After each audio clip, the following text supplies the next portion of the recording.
Conversations like this help us challenge the status quo, and it helps us not accept things just as they are because, again, perfection does not exist. So pursuing that is futile. Hello, and welcome to the Connect podcast. This show is all about helping you connect to your soul's calling so you can take action on it. Because the sweetest success is a blend of discovering your purpose with the inner drive to bring it to life. I'm Sheila, health coach, lifestyle entrepreneur, and mom of two, best known for my online wellness programs, mentoring, and self-love passion. Listen in for inspiring interviews, solo chats, and Q&A sessions that will move you past overwhelm towards what lights you up.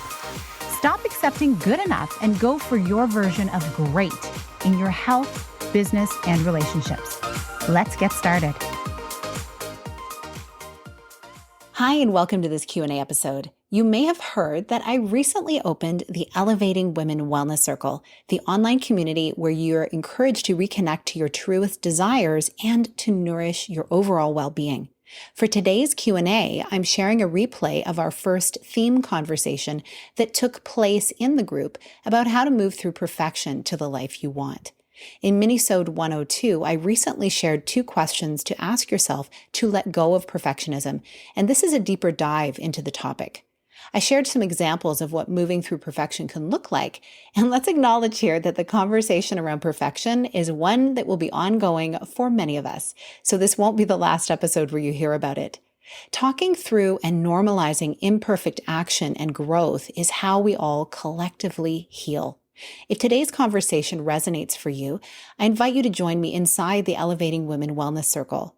Go to sheilabatello.com/subscribe. You'll find the link in the show notes to get the details, as well as a digital gift to help you get started elevating your self-care and other transformational insights, tools, and prompts to help you along your journey. It's a wonderful way to deepen your connection to yourself alongside a beautiful collection of people doing the same.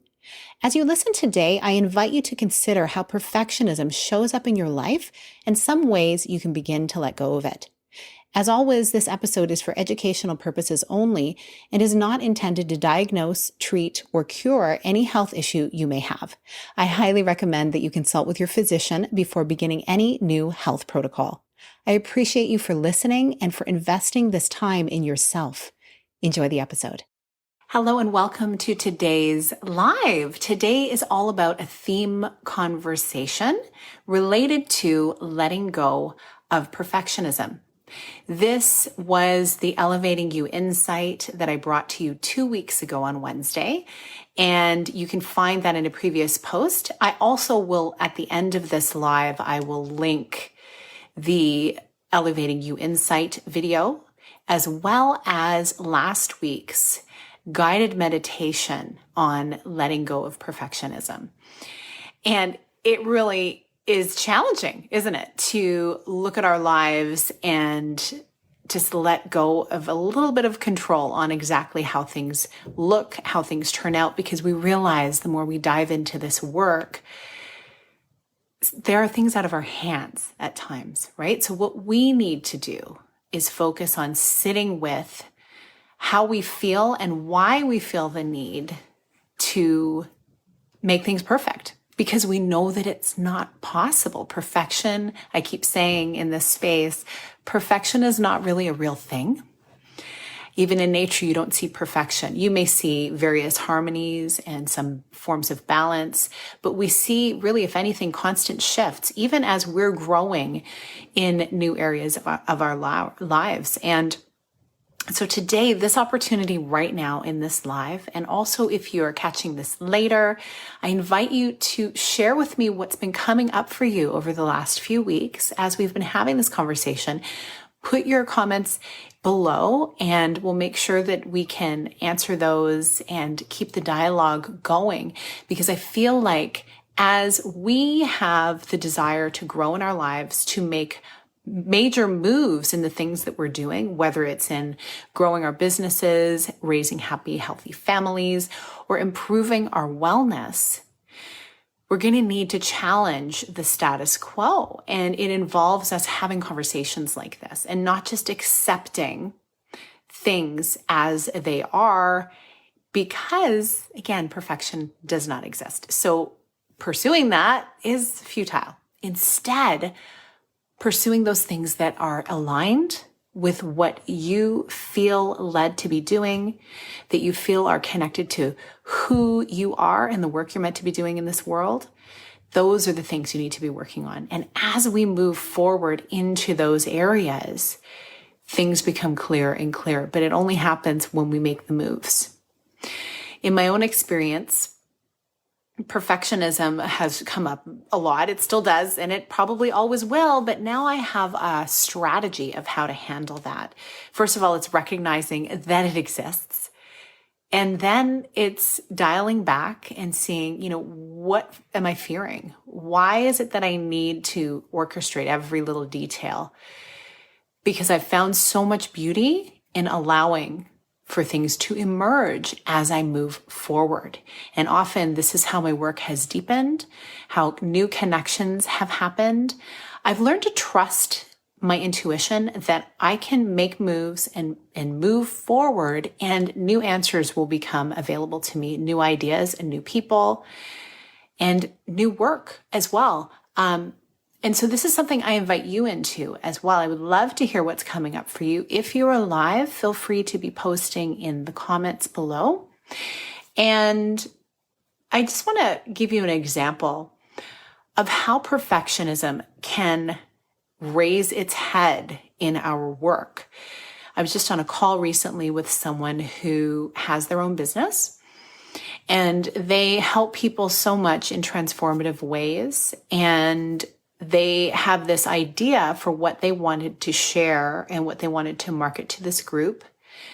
And they've put their heart and soul into it. It is a beautiful offering. And people really resonate with her. And yet she wasn't getting the sales that she thought would be expected. And she realized that what she was marketing was a message that was connected to her story, which is very powerful. Yet these people were desiring the response to a different story. They were looking for a different outcome. So she needed to be offering something a little different. Not completely different, but there was a shift in how she needed to be sharing it and the information that she was delivering as well. And she stepped back and looked at the big picture and said, okay, I would be wasting my time to just keep moving forward just because I've created something for these people. What I need to do is get clear and find out what it is I can truly help them with, and then alter my offerings. But she really hesitated because perhaps there were one or two people who still resonated with that message and were getting value from it. But there were so many more that wanted something and needed something different. She didn't want to let those few people down. And so she felt, can I really change? But really the only option would have been to, if she didn't want to change, would be to send those other people to someone else, which that's always an option if you really feel led to stay working on something that you've put together. And yet she knew within herself she wanted to be able to serve these people. So she ended up deciding, I'm going to make the shift. And it felt really, really hard. And she couldn't understand where all of this doubt and even fear, like she was feeling it within her, this fear of making this change.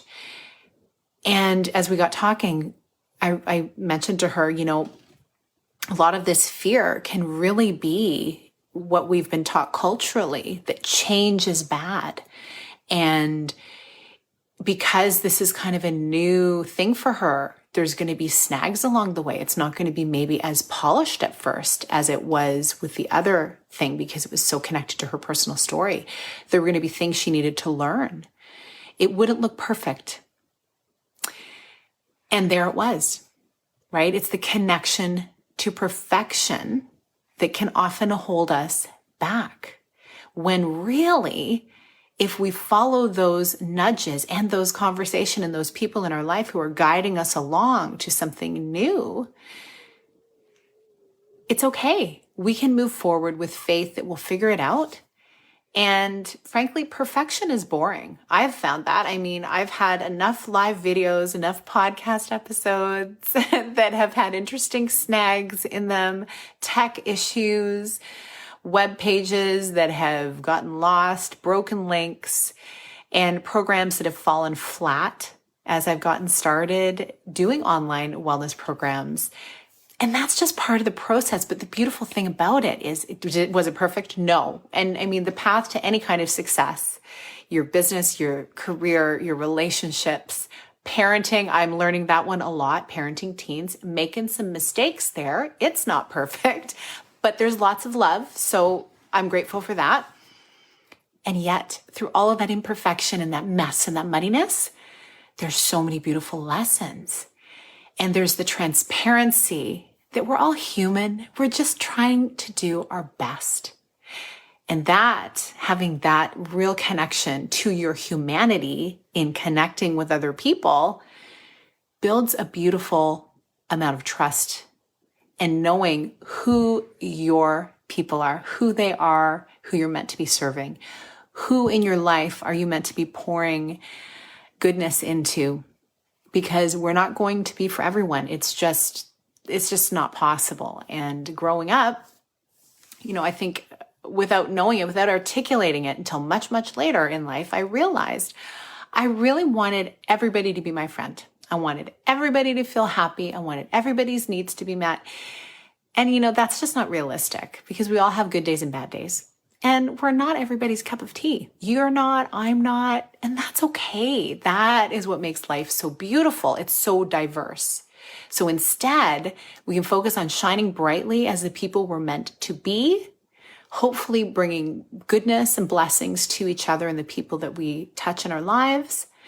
And those who don't resonate, we can bless and release and send love their way, and no harm, no foul. It's all good. But we don't need to give all of our energy to what's not working, to those relationships or those projects or those things that we're selling that just are not resonating with us. So I want to invite you into that today as you download, continue to move through the layers of whatever perfection that is in your life that you are working through. I invite you to take a breath and just let it go. And if you need to go through that meditation over and over again, I invite you to do that. It is a practice. It's not a one-time thing. You'll make progress and then you'll come up against a wall and a sticking point, and you'll just have this idea of, oh no, it's messy. I can't do this. And I'm all about putting out our best work. I'm all about thinking before we speak. And I also know I'm going to say things that maybe I shouldn't have said and not realized it. I'm going to say things in the wrong way.